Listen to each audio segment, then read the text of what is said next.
Um, so I'd like to start with Asha. So Asha, can you tell us about how autism affects individuals' ability to work? Okay, so autism affects an individual's ability to work. I would say it depends on the individual with autism, the level of it, and the job which they're doing. If the job is not suitable for the individual with autism, like for example, if the job has required multitasking, customer service, dealing with outside public, then the autism will affect them very deeply and badly. Like they would not know how to handle customers and they would not know how to multitask. If the job is suitable and good, like how I have in my workplace, a quality associate, then the autism will affect them in a good way because they would be able to display commitment, consistency, perfectionism, creativity, and very good attention to detail skills when working in that job. Okay. And so you mentioned different spectrums of autism. Could you just very briefly just explain that for somebody who may not understand that? Yeah, so levels autism means there is severe level Yes. and there is a borderline, which I'm at that level. Okay. And so moving on, Jayashree, could you tell us a little bit about how your organization, so you work with children with autism, and how does, so this is at an early stage, this is discovered. So if you could tell us a little bit about what your organization does in this space.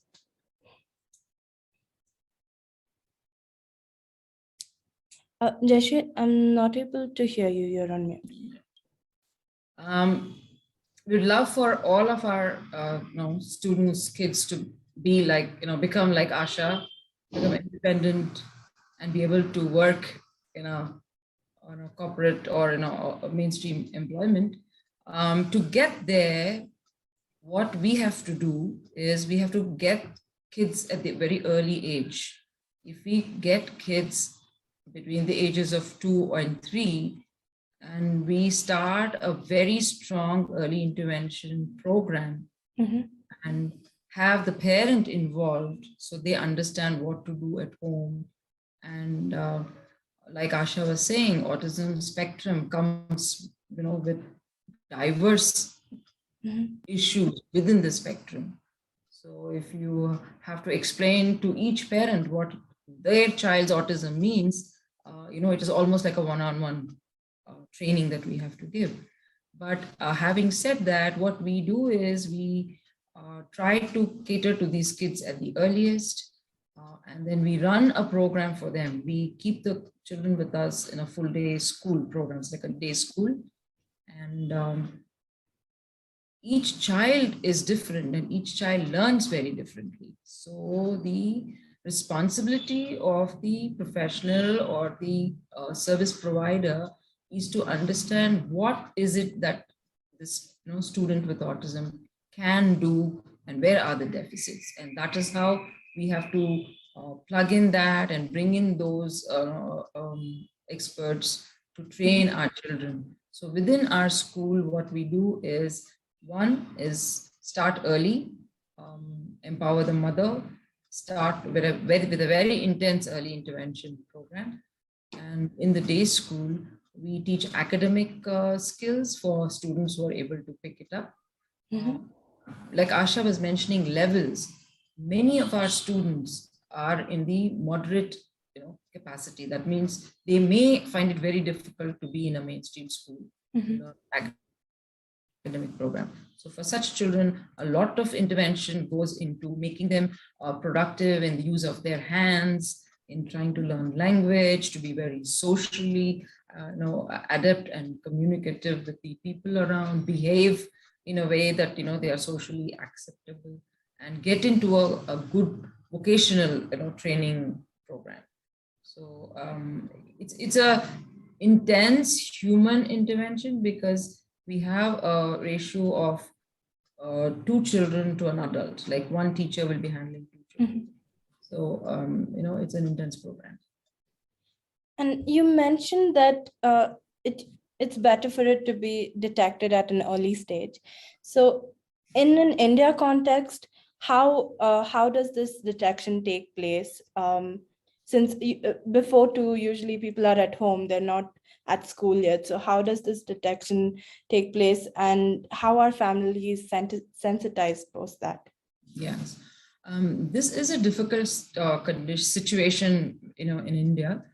The reason is that, children when they're born, they go through their vaccinations periodically. But at the time of these vaccinations, the developmental scale or the developmental milestones of children are sometimes not looked into. I would say most of the times it's not looked into. So because the physicians are very busy, the people who are doing the vaccination programs don't have a lot of time to actually sit down and think. So you tend to miss out when a child is not developing, like on par with the other kids. So the other, downside is our children look very, well put together physically. So they are moving around, they are playing, they're running around. May not be very meaningfully full to us when we see in the broader context, but they're able to do a lot of those skills. So you tend to miss out, that there is a problem.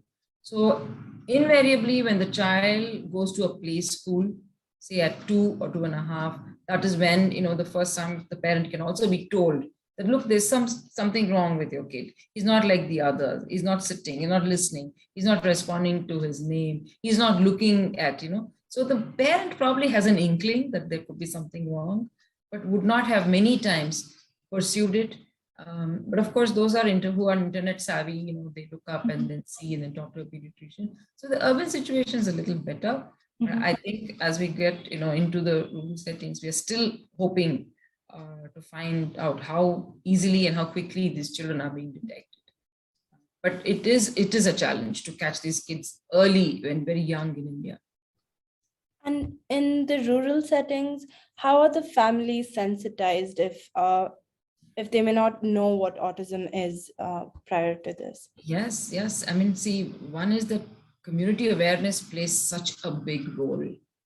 Okay, till 2016, I would say even 2017, because end of 2016, the main legislation for persons with disability did not even acknowledge autism as a condition.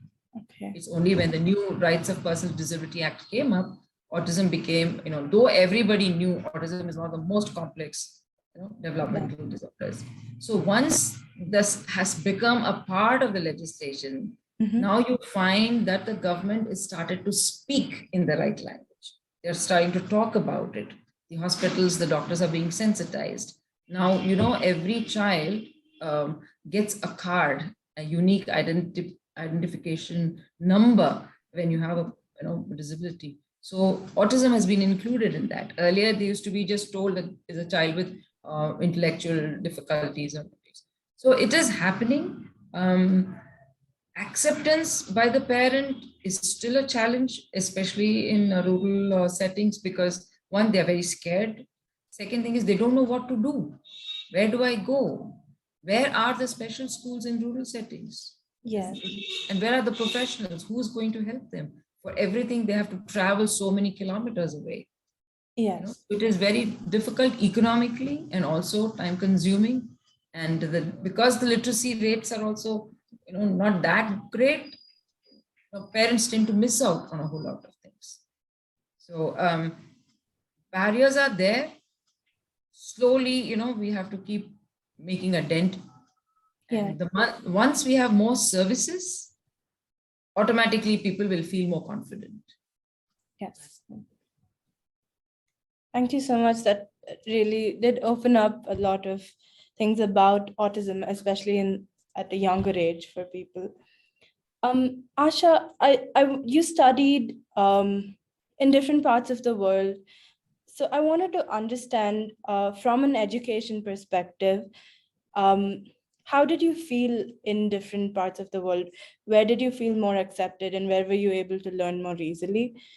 And if you could just share that perspective with us, please. Yes. So so first I was born in Africa. So that is where I started doing my education. the kids and the staff were very accepting in the school. It was a British private school. So we had a lot of extracurricular activities which were mandatory for students to participate. Like you won't believe, we had a lot of sports, especially swimming. We had fine arts like dance, drama, theater arts, choir, etc. And also other activities like art and running, athletics, etc. Young Farmers Club. So the school was very nice. All my teachers and all the students used to push me to participate. Even though I didn't want to do activities, they made me do it. And they used to include me, even though I had a problem. They used to call me to their birthday parties, events, etc. If I was running a race, running in athletics, calling me Asha, Asha, you must win first place and you must do well. So there it was good. But unfortunately, the country was not developed in Africa where I stayed. So they couldn't provide autism services and the academics was very difficult. Mhm. So that was when my parents and I took a decision that we have to go to USA since that country is developed and maybe they will be able to help me out for my autism. So after we reached US, I got enrolled in an American public school system. So the staff did a lot of tests, diagnostic paperwork, assessments, etc. And then they gave me the official diagnosis that I have autism spectrum disorder and Asperger's syndrome. And they said to my parents, I mean, nothing to worry, it's only borderline.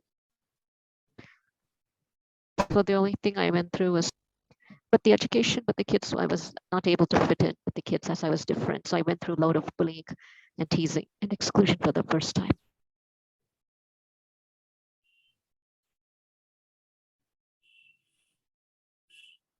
And post that, did you do your higher education in the US itself? Yes, I went to a local community college as I was not ready for a university since they were fast paced. Understood.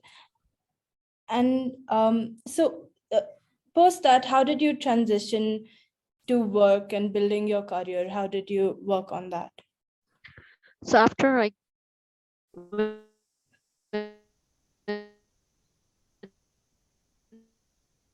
to community college and studied, I graduated with highest honors, and hospitals and worked in them. Unfortunately, those jobs were not easy for me to sustain as they required a load of customer interaction and multitasking. But one of my managers observed me on the job and said, I think you have a problem. I think you must switch to IT because you're good with devices and IT industries don't require customer service. So with my parents' help, they decided to move me to India and asked me to enroll in a software testing institute here in Bangalore, where it was one-on-one session with the instructor. So I obtained 2 certificates for internship and for the theory, completed the course. And with my aunt's help, I reached out to Enable India and I enrolled myself in the Autism at Work training. And I was the only female with 10 boys. So it was nice and fun. And after the training got over, the Enable India staff placed me at SAP Labs India in July of 2015 as a quality associate, which is where I'm still working today. That's really a really inspiring story to understand how you did all this. Jayashree, coming back to you, I wanted to understand what kind of career should a person in autism consider with the students you've dealt with as well? How do they progress and what careers should they be considering?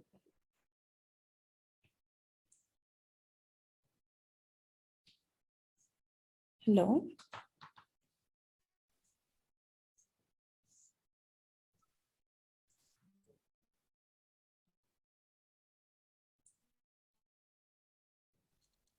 Each skills is good with testing, not so good with the people interaction. So you have a kind of a group of people with that particular skill. Some of them can do exceedingly well in a very structured, routine kind of activities. Like it could be just working in the retail outlet where you're doing like stocking. So you go and you pick up and you bring stuff, you stock the shelves. So you know exactly how many packets have to be put out where. So they're very good with spatial orientation. So it's, some of those tasks are very good. Something that's also interaction the people. Um, Many of them have started careers in music. They have become performers. Maybe the business aspect of it they may not be able to manage, but there's always a parent or a mentor who's supporting them in that. But they are able to make it. They are able to make a living out of that. Even in art, many of them are very good in art. Um, the, the people that we work with have significant challenges, and we train them in block printing. We are hoping that that will become an employment for them, for which the business has to pick up a little bit. So when we have regular customers and we are able to sell our products, then we'll be able to pay them. But we are working towards that.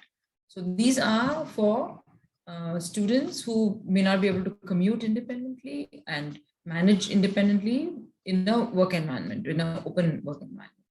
So at the age of 15 or 16, we start telling the parents it's time now to look at what skills your child has. And the next 6 or 8 years is when you have to invest in training to see what it is. Because many of them, like Asha, can be independent.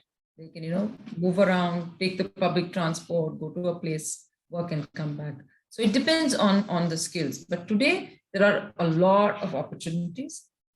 What we lack are job coaches or job supervisors or people who invest in mapping what is required within the industry or within an organization. If that happens, I think more. So our people are working in IT, they're working at PPOs, they're working in the hospitality sector, they're working in retail.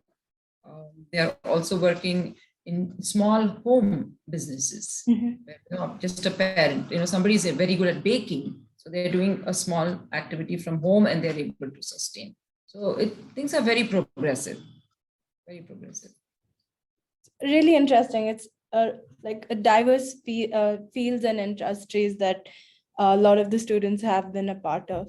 And about the block printing, I've seen the quality of the block printing from the organization. It's just very beautiful. It's like, it looks like it's almost screen printed. It's really nicely done. Thank you. Asha, I wanted to understand from you, since what should a person keep in mind while working with a colleague who is autistic? Yeah, so the person who is working with an individual who is autistic, they must not tease, make fun, or hurt their feelings. They must be encouraging, supportive, trustworthy. They must understand the person, and they must be inclusive of them, include them in team meetings, events, outbounds, etc. And they must always be with them at all times. And from a team's perspective, in your experience, how are your colleagues, how did they integrate in it initially? Yeah, so in the beginning, once I joined SAP Labs India Private Limited in July 2015, the Enable India staff came and gave a self-advocacy PPT presentation about me and my autism diagnosis to the team and my mentor and manager. So the colleagues were very shocked. They didn't know what was autism. They were hearing about it for the first time. And other colleagues said, I'm very shocked to see that someone like Asha has got autism. She looks very normal. She talks normal, walks normal. It's very shocking. And then after the presentation, they got to know also that Enable India exists, because some of them said, I have family members who are disabled just sitting at home. We didn't know we can also try and bring them to Enable India and get them some training and job. We are very happy that somebody has started that organization. And then after that, the team immediately accepted me and started including me for meetings, events, etc. And even today also, they are providing me support and encouragement, asking me to come up in the company and to reach to a high position in the company. Wow. That's really nice to. Very impressive. Yeah, it's Yes. very impressive. They've told me that I must become a CEO Yes.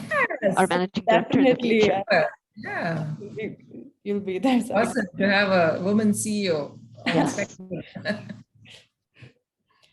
So, just one last question for Ms. Jayashree.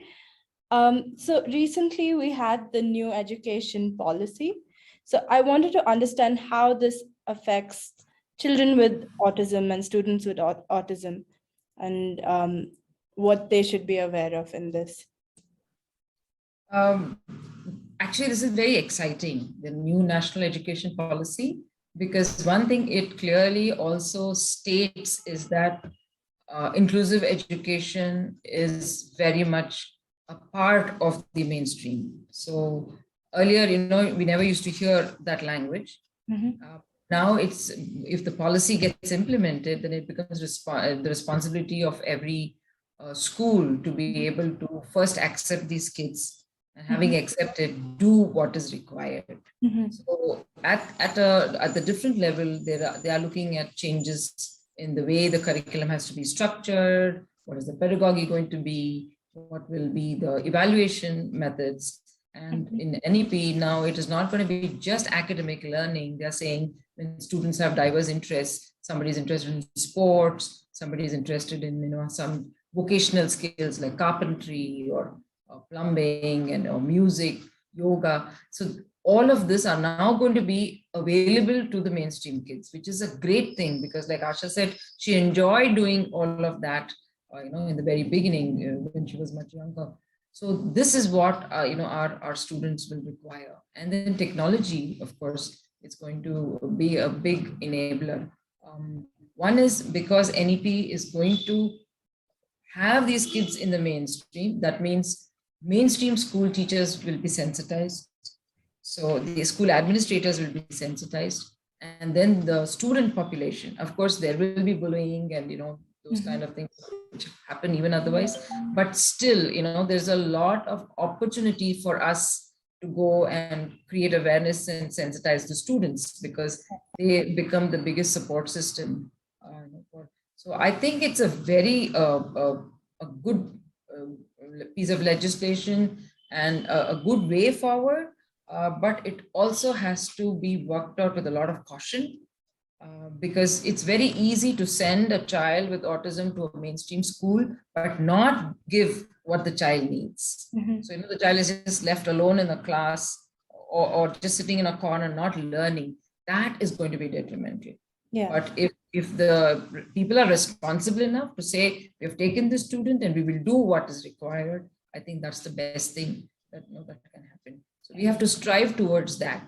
It's not physically putting the child in a classroom, but making sure, like, all of the accommodations that are required should be available to the student. It's a long way to go, but I guess, if the heart is there, we will find a way to do it. So.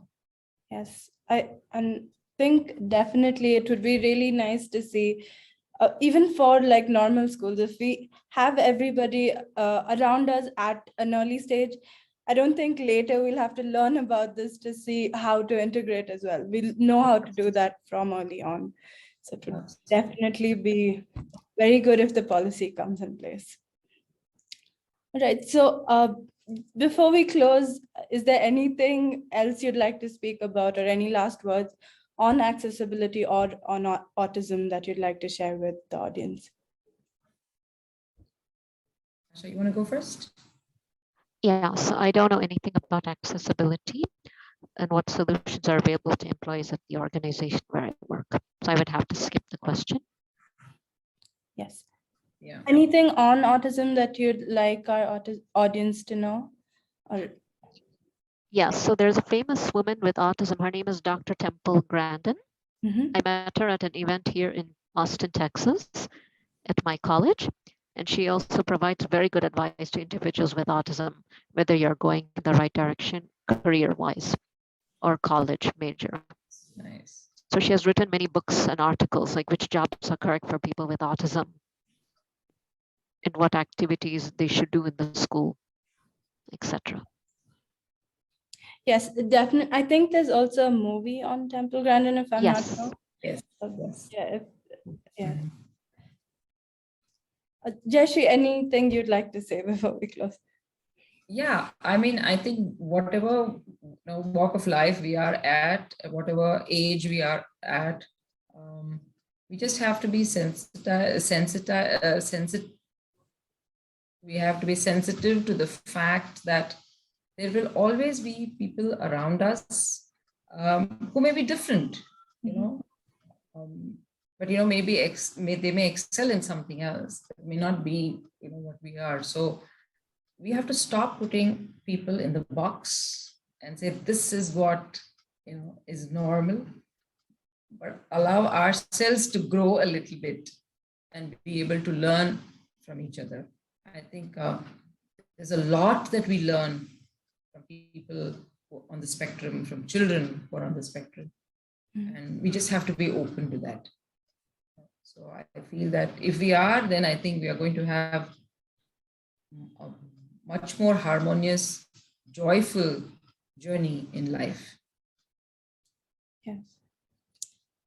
Thank you so much. Thank you, both of you, for being there. I personally really learned a lot about learning in terms of autism, as well as the possibilities in careers, and especially in a workplace perspective, how autism definitely should be there in every career, and we should definitely progress and make the bring it about more. And thank you so much again. It was really nice speaking to both of you. Yeah, just I wanted to add some things. Yes. Also, when you also work with autistic individuals, they're very interesting.